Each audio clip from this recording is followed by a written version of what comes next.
Hi friends, ನಮಸ್ಕಾರ. ನಾನು ಮಮತಾ. ಇವತ್ತು ನಾನು ಒಂದು ಚಿಕನ್ ಫ್ರೈ ರೆಸಿಪಿನ ನಾನು ನಿಮ್ಮ ಜೊತೆ ಶೇರ್ ಮಾಡ್ಕೊಳ್ತಾ ಇದ್ದೀನಿ. ತುಂಬ ಅಂದರೆ ತುಂಬ ಚೆನ್ನಾಗಿರುತ್ತೆ, ಹಾಗೆ ತುಂಬ ಈಸಿ ಮಾಡುವಂಥದ್ದು.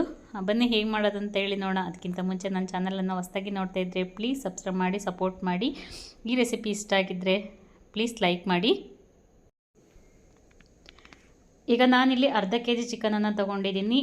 ಸ್ವಲ್ಪ ಅರಿಶಿನ ಪುಡಿ ಹಾಗೆ ಉಪ್ಪು ಮತ್ತು ನೀರು ಹಾಕಿ ಚೆನ್ನಾಗಿ 2 ಸಲ ತೊಳ್ಕೊಂಡಿದ್ದೀನಿ. ತೊಳ್ಕೊಂಡಾದಮೇಲೆ ನಾನಿಲ್ಲಿ ಇದಕ್ಕೆ ಸ್ವಲ್ಪ ನೆನೆಯೋದಕ್ಕೆ ಇಡ್ತೀನಿ. ಒಂದು 10 ರಿಂದ 15 ನಿಮಿಷ ನೆನೆಯೋದಕ್ಕೆ ಇಡ್ತೀನಿ. ತುಂಬ ಅಂದರೆ ತುಂಬ ಟೇಸ್ಟಿ ಆಗುತ್ತೆ. ಅದಕ್ಕೆ ಇಲ್ಲಿ ಒಂದು ಅರ್ಧ ಚಮಚದಷ್ಟು ಅರಿಶಿನ ಪುಡಿ ಹಾಗೆ ಸ್ವಲ್ಪ ಉಪ್ಪು, 1 ಚಮಚದಷ್ಟು ಖಾರದ ಪುಡಿ ಇಷ್ಟು ಹಾಕ್ಕೊಂಡು ನಾನಿಲ್ಲಿ ಚೆನ್ನಾಗಿ ಮಿಕ್ಸ್ ಮಾಡ್ಕೊಳ್ತಾ ಇದ್ದೀನಿ.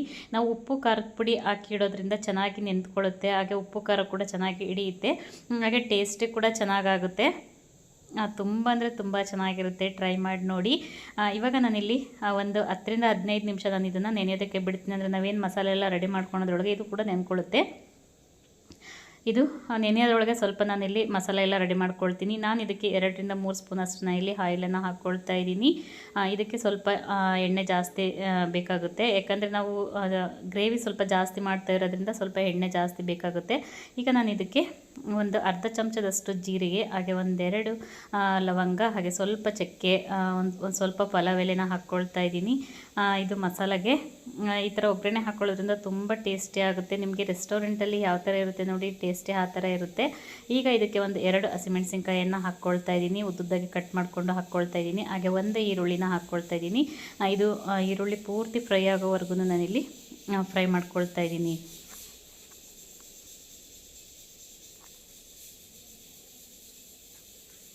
ಮತ್ತು ಈ ಫ್ರೈಯನ್ನು ತುಂಬ ಅಂದರೆ ತುಂಬ ಬೇಗನೆ ಮಾಡ್ಬೋದು, ಹೆಚ್ಚು ಟೈಮು ಕೂಡ ತಗೊಳ್ಳೋದಿಲ್ಲ ಇದು. ಮತ್ತು ಜಾಸ್ತಿ ಇದಕ್ಕೆ ಐಟಮು ಕೂಡ ಏನು ಬೇಕಾಗಲ್ಲ. ಈಗ ನಾನಿಲ್ಲಿ ಈರುಳ್ಳಿ ಫ್ರೈ ಆದಮೇಲೆ ಶುಂಠಿ ಬೆಳ್ಳುಳ್ಳಿ ಪೇಸ್ಟನ್ನು ಹಾಕ್ಕೊಳ್ತಾ ಇದ್ದೀನಿ. ಶುಂಠಿ ಬೆಳ್ಳುಳ್ಳಿ ಪೇಸ್ಟ್ ಇಲ್ಲ ಅಂದರೆ ನೀವು ಪೇಸ್ಟ್ ಕೂಡ ಮಾಡಿಕೊಂಡು ಹಾಕ್ಕೊಳ್ಬೋದು. ಈಗ ಶುಂಠಿ ಬೆಳ್ಳುಳ್ಳಿ ಪೇಸ್ಟು ಹಸಿ ವಾಸನೆ ಹೋದ್ಮೇಲೆ ನಾನಿಲ್ಲಿ 2 ಟೊಮೊಟೊ ಹಣ್ಣನ್ನು ಸಣ್ಣದಾಗಿ ಕಟ್ ಮಾಡಿ ಹಾಕ್ಕೊಂಡಿದ್ದೀನಿ. ನಾನಿಲ್ಲಿ ಗ್ರೇವಿ ಸ್ವಲ್ಪ ಜಾಸ್ತಿ ಬೇಕು, ಹಾಗಾಗಿ ನಾನಿಲ್ಲಿ 2 ತೊಗೊಂಡಿದ್ದೀನಿ. ನೀವು ಗ್ರೇವಿ ಬೇಡ, ಸ್ವಲ್ಪ ಡ್ರೈ ಆಗೇ ಇರಲಿ ಅಂತಂದರೆ ನೀವು 1 ಟೊಮೊಟೊ ಹಣ್ಣನ್ನು ಹಾಕ್ಕೊಳ್ಬೋದು. ಈಗ ಸ್ವಲ್ಪ ಉಪ್ಪು ಹಾಕ್ಕೊಳ್ತಾ ಇದ್ದೀನಿ. ಉಪ್ಪು ಹಾಕ್ಕೊಳ್ಳೋದ್ರಿಂದ ಬೇಗ ಟೊಮೊಟೊ ಬೇಯುತ್ತೆ, ಹಾಗಾಗಿ ನಾನು ಫಸ್ಟು ಸ್ಟಾರ್ಟಿಂಗಲ್ಲಿ ಚಿಕನ್ಗೆ ಹಾಕ್ಕೊಂಡಿನಲ್ಲ, ಹಾಗಾಗಿ ಸ್ವಲ್ಪ ಹಾಕ್ತಾಯಿದ್ದೀನಿ, ಆಮೇಲೆ ನೋಡಿ ಹಾಕ್ಕೊಳ್ಬೋದು.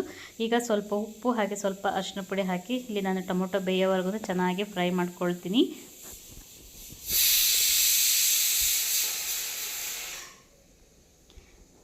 ನಾವು ಉಪ್ಪು ಹಾಕೋದ್ರಿಂದ ಟೊಮೊಟೊ ಕೂಡ ಬೇಗ ಬೇಯುತ್ತೆ, ಹಾಗೆ ಉಪ್ಪು ಏನು ಟೊಮೊಟೊಗೆಲ್ಲ ಚೆನ್ನಾಗಿ ಸೇರಿಕೊಳ್ಳುತ್ತೆ. ನೋಡಿ, ಇವಾಗ ಟೊಮೊಟೊ ಕೂಡ ಬೆಂದಿದೆ, ನೀವು ನೋಡ್ತಾ ಇರ್ಬೋದು. ನಾವು ಉಪ್ಪಾಕಿ ಈ ಥರ ಬೇಯಿಸೋದ್ರಿಂದ ಬೇಗ ಬೇಯುತ್ತೆ ಟೊಮೊಟೊ ಎಲ್ಲ.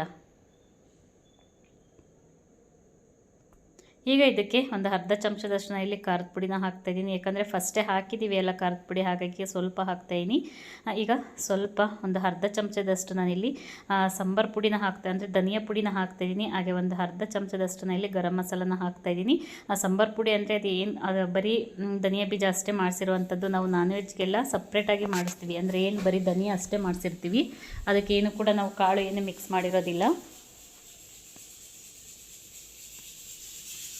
ನೋಡಿ, ಇವಾಗ ಆಗಿದೆ. ಈಗ ನಾನಿಲ್ಲಿ ನಾವೇನು ಮಸಾಲ ಹಾಕ್ಕೊಂಡಿದ್ವಿ ಅಲ್ಲ, ಅದೆಲ್ಲ ಫ್ರೈ ಆಗಿದೆ. ಈಗ ನಾನು ಏನು ಚಿಕನ್ ನಾನು ನೆನೆಯೋದಕ್ಕೆ ಇಟ್ಟಿದ್ದೆ ನೋಡಿ, ಅದನ್ನು ಹಾಕ್ಕೊಳ್ತಾ ಇದ್ದೀನಿ. ಈಗ ಇದನ್ನ ಹಾಕ್ಕೊಂಡು ಚೆನ್ನಾಗಿ ನಾನಿಲ್ಲಿ ಮಿಕ್ಸ್ ಮಾಡ್ಕೊಳ್ತಾ ಇದ್ದೀನಿ, ಯಾಕಂದರೆ ಇದರಲ್ಲೇ ನೀರೆಲ್ಲ ಬಿಡಬೇಕು. ನಾವೇನು ಒಗ್ಗರಣೆಗೆ ಹಾಕಿರ್ತೀವಿ ನೋಡಿ, ಅದು ನೀರೆಲ್ಲ ಬಿಡಬೇಕು.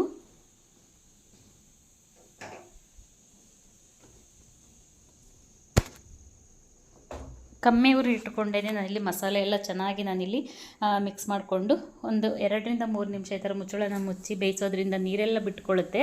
ನಿಮಗೆ ನೋಡ್ತಾ ಇರ್ಬೋದು, ಸೈಡಾಗೆಲ್ಲ ಇಲ್ಲಿ ಏನು ಎಣ್ಣೆ ಎಲ್ಲ ಬಿಟ್ಕೊಂಡಿದೆ ನೋಡಿ, ಈ ಥರ ಬಿಟ್ಕೊಳ್ಳುತ್ತೆ. ಮತ್ತು ನಾವು ಉಪ್ಪು ಅರಿಶಿನ ಪುಡಿ ಖಾರದ ಪುಡಿ ಫಸ್ಟೇ ಹಾಕಿದ್ದೀವಿ ನೋಡಿ, ಹಾಗಾಗಿ ಚೆನ್ನಾಗಿ ಇಟ್ಕೊಳ್ಳುತ್ತೆ ಅದು ಏನು ಚಿಕನ್ಗೆ.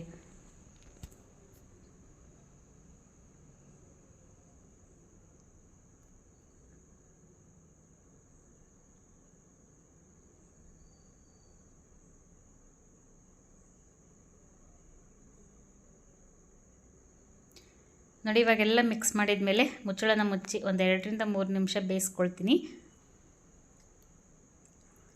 ಈಗ ಸಂಪೂರ್ಣವಾಗಿ ನೀರೆಲ್ಲ ಬಿಟ್ಕೊಂಡಿದೆ, ಮತ್ತು ಸೈಡಲ್ಲೆಲ್ಲ ನೋಡ್ತಾ ಇರ್ಬೋದು ನೀವು, ಎಣ್ಣೆ ಎಲ್ಲ ಬಿಟ್ಕೊಂಡಿದೆ ನೋಡಿ. ಇವಾಗ ಆಲ್ಮೋಸ್ಟ್ ಒಂದು 50% ಆಗಿದೆ. ಎಲ್ಲ ಚೆನ್ನಾಗಿ ಮಸಾಲೆ ಎಲ್ಲ ಇಟ್ಕೊಂಡು ಅದರಲ್ಲಿ ನೀರೆಲ್ಲ ಬಿಟ್ಕೊಂಡಿದೆ. ನಾನಿಲ್ಲಿ ಯಾವುದೇ ನೀರನ್ನು ಸೇರಿಸಿಲ್ಲ, ಇದರಲ್ಲೇ ನಾನಿಲ್ಲಿ ಡ್ರೈ ಆಗೇನೆ ನಾನು, ಅಂದರೆ ಉಪ್ಪು ಎಲ್ಲ ಹಾಕಿರ್ತೀವಿ ನೋಡಿ, ಅದರಲ್ಲೇ ಬಿಟ್ಕೊಳ್ಳುತ್ತೆ ನೀರೆಲ್ಲ ನೋಡಿ. ಇವಾಗ ಸಂಪೂರ್ಣವಾಗಿ ಬೆಂದಿದೆ, ನಿಮಗೆ ನೋಡ್ತಾ ಇದ್ರೆ ಗೊತ್ತಾಗ್ತಾ ಇರ್ಬೋದು. ಅದರ ನೀರಿನಂಶ ಎಲ್ಲ ಇರುತ್ತೆ ನೋಡಿ, ಅದೆಲ್ಲ ಡ್ರೈ ಆಗಿದೆ. ಇವಾಗ ನಾನಿಲ್ಲಿ ಒಂದು ಅರ್ಧ ಕಪ್ಪಷ್ಟು ನಾನಿಲ್ಲಿ ಮೊಸರನ್ನ ಹಾಕ್ಕೊಳ್ತಾ ಇದ್ದೀನಿ. ನೀವು ಮೊಸರು ಬೇಡ ಅಂತಂದವರು ನೀವು ತೆಂಗಿನಕಾಯಿ ಹಾಲು ಬರುತ್ತೆ ನೋಡಿ, ತೆಂಗಿನಕಾಯಿ ಹಾಲು ಬೇಕಾದ್ರೂ ಹಾಕ್ಕೊಳ್ಬೋದು. ಮೊಸರು ಹಾಕೋದ್ರಿಂದ ಒಂದು ಒಳ್ಳೆ ಟೇಸ್ಟ್ ಕೊಡುತ್ತೆ, ಒಂಥರ ಡಿಫ್ರೆಂಟ್ ಟೇಸ್ಟ್ ಕೊಡುತ್ತೆ. ಹಾಗಾಗಿ ನಾನು ಇಲ್ಲಿ ಮೊಸರನ್ನ ಹಾಕ್ಕೊಳ್ತಾ ಇದ್ದೀನಿ. ನೀವು ಮೊಸರು ಬೇಡ ಅಂತಂದವರು ಬೇಕಾದರೆ ತೆಂಗಿನಕಾಯಿ ಹಾಲು ಕೂಡ ಬೇಕಾದರೆ ಹಾಕ್ಕೊಳ್ಬೋದು. ಈಗ ಇಲ್ಲಿ ಸ್ವಲ್ಪ ನಾನು ನೀರನ್ನು ಒಂದು ಅರ್ಧ ಕಪ್ಪಷ್ಟು ನೀರನ್ನು ಹಾಕ್ಕೊಳ್ತಾ ಇದ್ದೀನಿ. ನೀರು ಜಾಸ್ತಿ ಬೇಡ, ಯಾಕಂದರೆ ಬೆಂದಿರುತ್ತೆ. ನಮಗೆ ಸ್ವಲ್ಪ ಗ್ರೇವಿ ಬೇಕು ಅಂತಂತಂದರೆ ಸ್ವಲ್ಪ ನೀರು ಹಾಕ್ಕೊಂಡ್ರೆ ಆಯಿತು.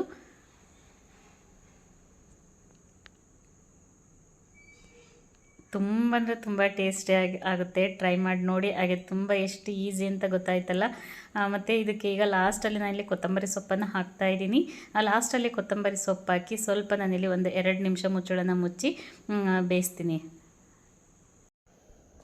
ನೋಡಿ ಎಷ್ಟು ಬೇಗ ಚಿಕನ್ ಫ್ರೈ ರೆಡಿ ಆಯಿತು. ಸ್ವಲ್ಪ ಗ್ರೇವಿ ಬೇಕು, ಹಾಗಾಗಿ ನಾನು ಇಲ್ಲಿ ಸ್ವಲ್ಪ ನೀರನ್ನು ಹಾಕ್ಕೊಂಡಿದ್ದೀನಿ. ನೀವು ಗ್ರೇವಿ ಬೇಡ ಅಂತಂದರೆ ಸ್ವಲ್ಪ ಡ್ರೈ ಕೂಡ ನೀವು ಮಾಡ್ಕೊಳ್ಬೋದು, ನೀರನ್ನು ಕಮ್ಮಿ ಹಾಕಿ. ನೀವು ಲಾಸ್ಟಲ್ಲೇ ಬೇಕಾದರೆ ಕಸೂರಿ ಮೇಥಿ ಬರುತ್ತೆ ನೋಡಿ, ಕಸೂರಿ ಮೇಥಿ ಕೂಡ ಹಾಕ್ಕೊಳ್ಬೋದು. ತುಂಬ ಅಂದರೆ ತುಂಬ ಟೇಸ್ಟಿ ಆಗುತ್ತೆ. ಹಾಗೆ ಇದನ್ನು ಚಪಾತಿ ಜೊತೆ, ಹಾಗೆ ಅನ್ನದ ಜೊತೆ ಮತ್ತು ರೊಟ್ಟಿ ಜೊತೆ ಎಲ್ಲದಕ್ಕೂ ಕೂಡ ಒಳ್ಳೆ ಕಾಂಬಿನೇಷನ್ ಆಗುತ್ತೆ. ನೀವು ರೆಸ್ಟೋರೆಂಟ್ ಅಂದರೆ ಹೋಟೆಲ್ಗಳಲ್ಲಿ ಕೊಡ್ತಾರೆ ನೋಡಿ ಚಿಕನ್ ಗ್ರೇವಿ, ಸೇಮ್ ಅದೇ ಥರ ಟೇಸ್ಟ್ ಬರುತ್ತೆ. ತುಂಬ ಅಂದರೆ ತುಂಬ ಟೇಸ್ಟಿಯಾಗಿ ಆಗಿತ್ತು. ಒಂದ್ಸಲ ಟ್ರೈ ಮಾಡಿ ನೋಡಿ. ನಿಮಗೆ ಇಲ್ಲಿ ನೋಡ್ತಾ ಇದ್ರೆ ಗೊತ್ತಾಗ್ತಾ ಇರ್ಬೋದು, ಮೇಲ್ಗಡೆ ಎಣ್ಣೆ ಎಲ್ಲ ಬಿಟ್ಕೊಂಡಿದೆ ನೋಡಿ. ಈ ಥರ ಮೇಲ್ಗಡೆ ಎಣ್ಣೆ ಎಲ್ಲ ಬಿಟ್ಕೊಂಡಿದೆ ಅಂತಂದರೆ ಬೆಂದಿದೆ ಅಂತ ಅರ್ಥ. ತುಂಬ ಅಂದರೆ ತುಂಬ ಟೇಸ್ಟಿಯಾಗಿತ್ತು. ಒಂದ್ಸಲ ಟ್ರೈ ಮಾಡಿ ನೋಡಿ. ಈ ರೆಸಿಪಿ ನಿಮ್ಮೆಲ್ಲರಿಗೂ ಇಷ್ಟ ಆಗಿದೆ ಅಂದ್ಕೊತೀನಿ. ಇಷ್ಟ ಆಗಿದ್ರೆ ಪ್ಲೀಸ್ ಲೈಕ್ ಮಾಡಿ. ಹೊಸ್ದಾಗಿ ಯಾರೆಲ್ಲ ನೋಡ್ತಿದ್ರೆ ನನ್ನ ಚಾನಲನ್ನು ಸಬ್ಸ್ಕ್ರೈಬ್ ಮಾಡಿಕೊಂಡು ಸಪೋರ್ಟ್ ಮಾಡಿ. ಇವತ್ತಿನ ರೆಸಿಪಿ ಇಲ್ಲಿಗೆ ಮುಗಿಸ್ತಾ ಇದ್ದೀನಿ. ಇನ್ನೊಂದು ರೆಸಿಪಿ ಜೊತೆ ಬರ್ತೀನಿ. ರೆಸಿಪಿ ಮಾಡಿ ಹೇಗಿತ್ತಂತ ಅಂದ್ಬಿಟ್ಟು ಕಮೆಂಟ್ ಮಾಡಿ.